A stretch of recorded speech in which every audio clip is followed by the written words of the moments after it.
Hey guys, this is Brandon from DS106. I'm going to be doing the activity time lapse activity. So initially I took a bunch of videos of this because I wanted to make a tutorial because all the tutorials online suck for this upgrade that I was doing to my motorcycle. I do a lot of stuff on it, but this one is called a belt to chain conversion, which is basically changing how the power that's generated by the engine converts into torque and changes and turns your back wheel.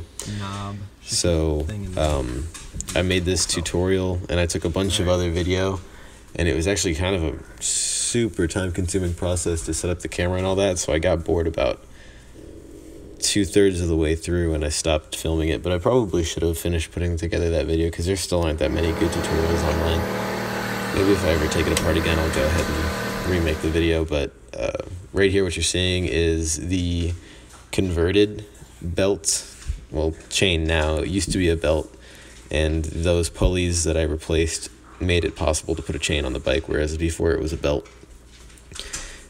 It basically gives you the ability to use a lot more torque, and it gives the bike more pep. And then also, this is the process that I did when I upgraded this front suspension of my motorcycle to add 2 inches of length to my dampening rods, which then increases the turning radius that I can have on my bike. And that's something that Harleys are notorious for having a problem with, because a lot of times when you go through turns, the stock turn radius of the motorcycle is too low, and they don't account for cornering as hard as some of us do, and it causes parts of the actual motorcycle to drag on the ground that shouldn't.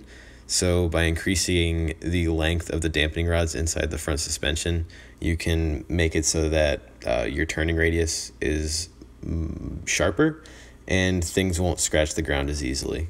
So it's kind of a cool upgrade you can do. If any of you guys like working on motorcycles and need some assistance or just want to talk about it, go ahead and leave a comment, let me know. And yeah. Thanks for listening. This is Brandon for DS106.